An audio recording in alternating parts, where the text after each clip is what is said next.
Thank you for joining us, and please welcome our guests. And that were Hirsch.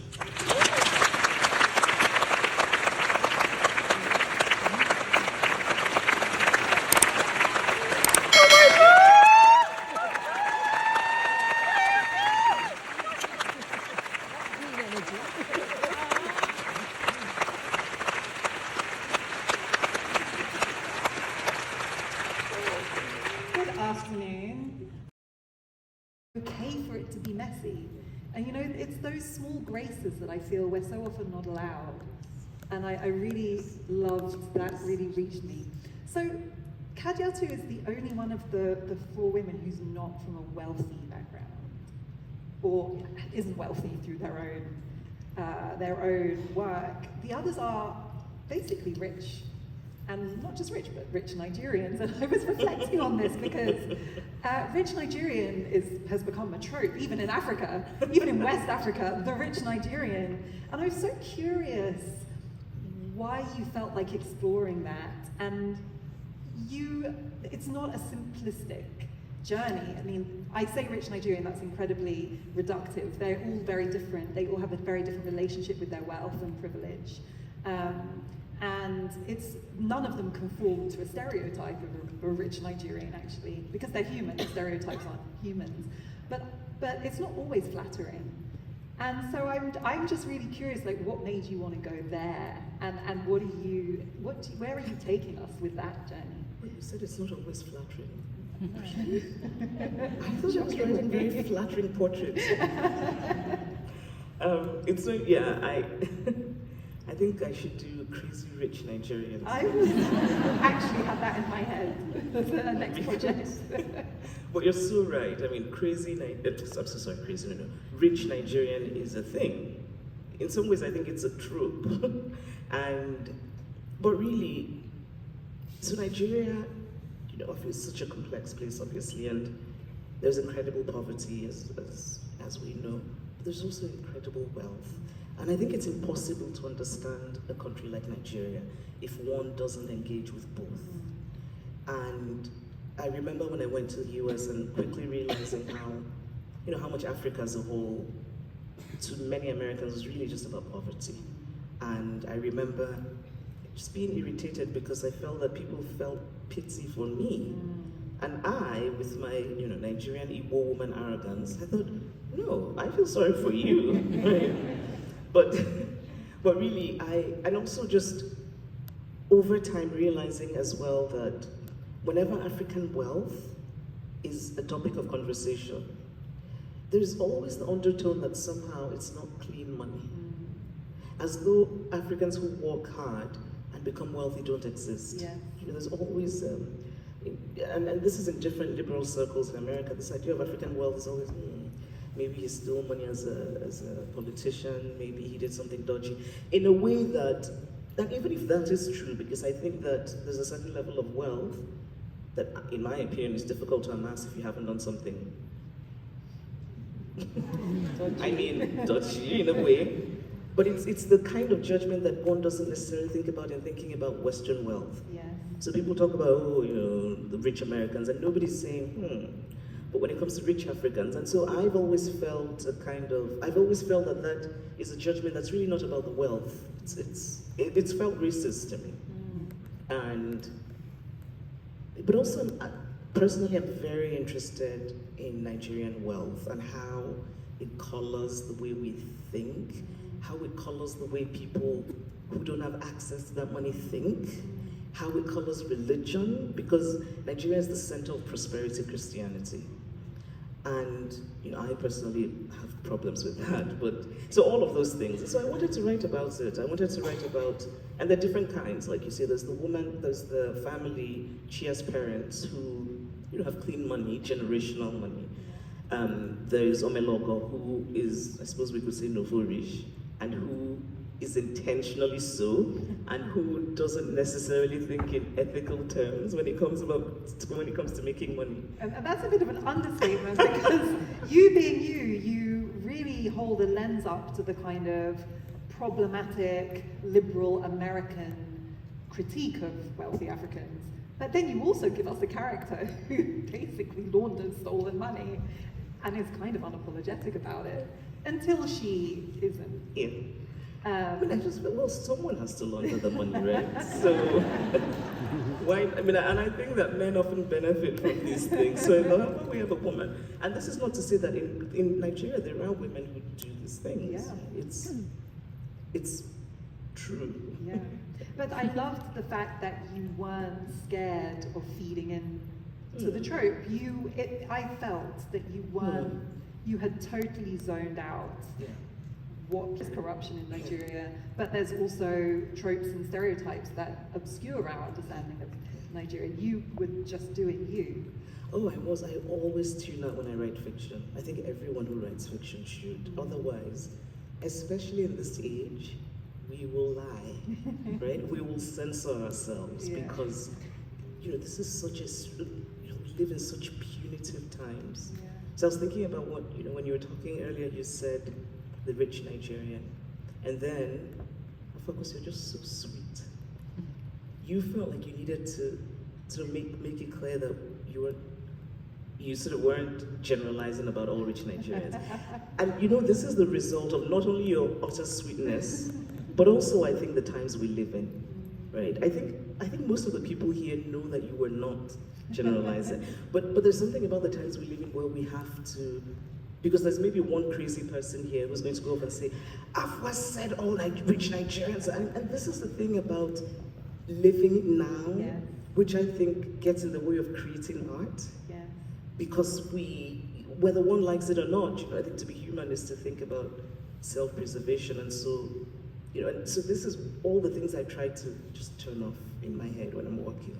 Yeah. And I'm so grateful that I still can. Yeah. Because for me, it means that I'm in that world of my characters, and I think that my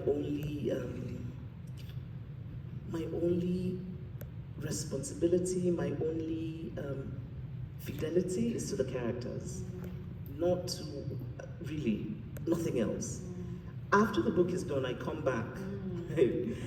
But then it's too late because it's gone off to press, so I'm not changing anything. That's the right time to bring what people might think back in. Yes. I actually said something myself that made me wince just now, which was the word problematic. And the reason that made me wince, you know why?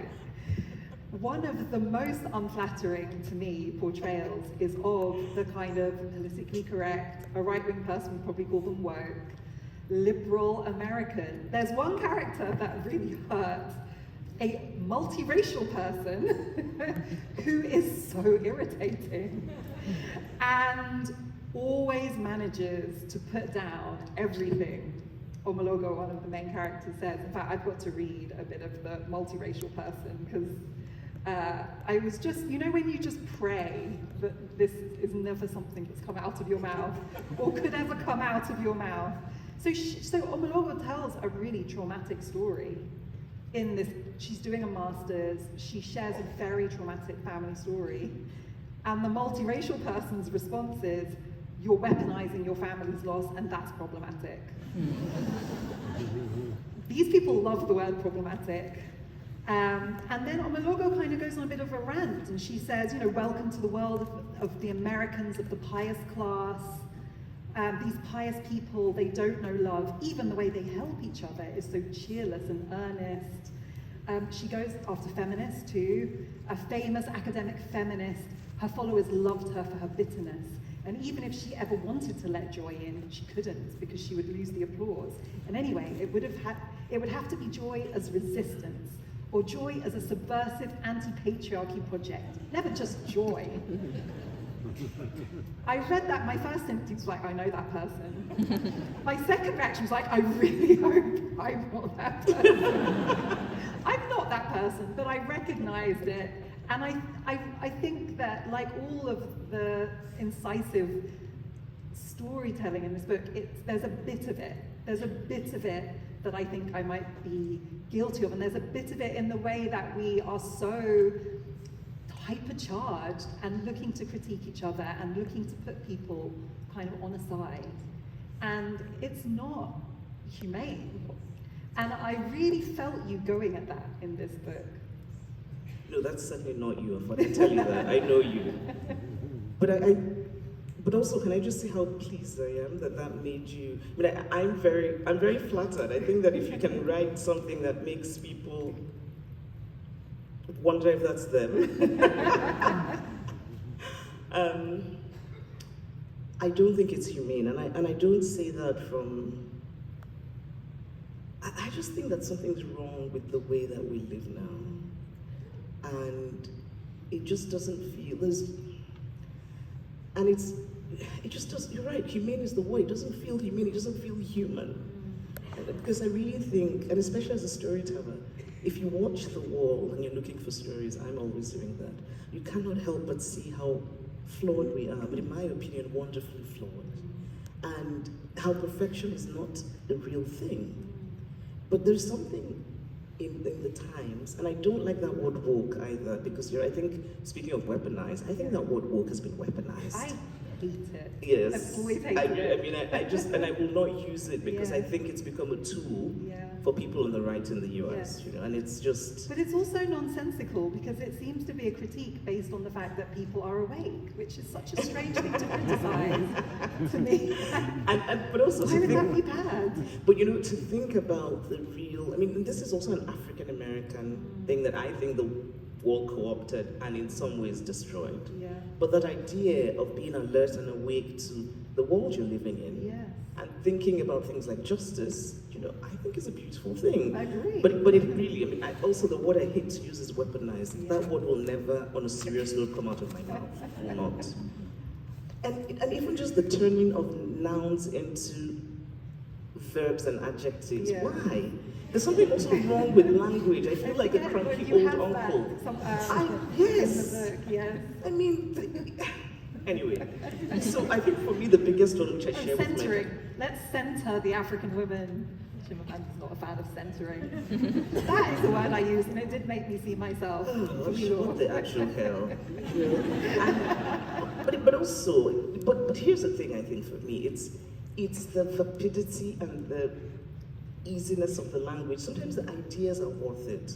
I think, for example, that people who have not been seen, or people who are not seen as being in the center, and like black people, like women, like gay people, all of that. I really do think that when thinking about those groups, it's important to think of them as being in the center. I really do. But the kind of language, I just find it's lazy. And it's an easy thing to pick up because everyone's saying it, and sometimes I'm thinking, what do you actually mean by that? I mean, there's just a lot of jargon that sometimes I just think, what are you saying? So there are times when I'm not even joking, I will read the news in the New York Times, and at the end I'm like, I don't even know what happened. Because the language is so hyper careful, and so it's both jargony and hyper careful. So honestly, at the end I'm like, what happened? I still don't know. So there's my feeling about language is I think tied into this sort of my strong feeling about how how we are collectively living in inhumane and inhuman times, and I also, I mean, I really do not like sanctimony. This is not coming from a place of I'm better than you all, because I found that. I mean, I also sometimes wonder about myself. And I'm like, am I also becoming a bit dodgy? But it's not me, it's everything else. It's the world doing it to us. And I feel like we need to resist more and be like, I'm holding on to my humanity. But in general, I do try. I mean, just because I'm so aware of how the world is, I find that I have to say to myself sometimes, all right, are you too quick to judge? Are you thinking about alternative meanings? Are you, that kind of thing? Are you giving grace? Because I think it's not enough to criticize. I think there is a sense in which we also have to try to not be the thing that we criticize, Yes, and it's so healthy to have to ask yourself that. Yes. I think I found myself directly in the middle of these characters because they're characters who come from Nigeria. They are operating in America among these kind of liberal Western Americans. And as somebody who's Ghanaian heritage, who has, I think, a lot more insight into the West African mindset than liberal American, but also lives in a liberal space in a Western country, and spends actually not an insignificant part of my time kind of on the warpath against privileged Nigerians who have become a significant element of our right-wing politics, and the kind of conservative Nigerian in British politics, I don't need to name them, you know who they are, have become my nemesis. And I think you might be the only person alive who could make me pause and think, am I allowing these people enough humanity when I analyze where they're coming from? That is honestly... I'm not sure I'm happy about that. No, I'm happy about it. It made me have to stop and think. It really did. Wow. Wow. Well, I'm happy you're happy. I was quite enjoying just taking them down. It was a much more comfortable place to be, and you don't let us stay in our comfort zone. It's also a too easy place to be, I think. Yeah. And but I think also for both of us, because you're Ghanaian, I'm Ghanaian British. But we're claiming you're Ghana. Yes, I claim yes. it. I think I think being from places like that makes you aware of a certain kind of just lack of simplicity about everything. Yes. Nothing is simple. No.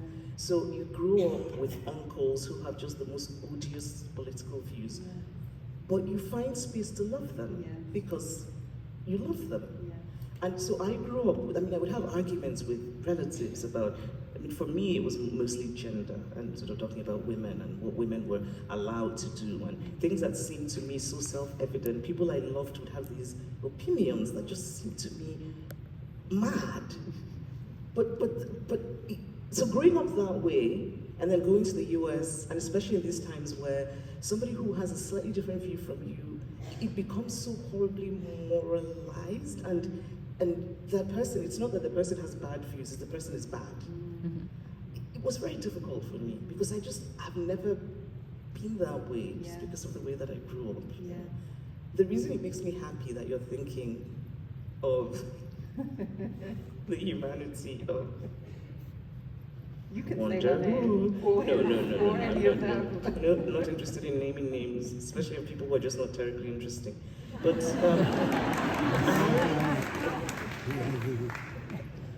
nobody knows who I mean. But the reason it makes me happy really is that I think it's a human way to think of things, and I do that quite a bit. So we're picked up at the airport by a taxi driver, very Scottish, very not nice. Oh. I remember thinking, and I might have been assuming, I'm a writer, I'm a novelist, so I meet people and I make up stories for them, but I thought, you do not like immigrants. Oh.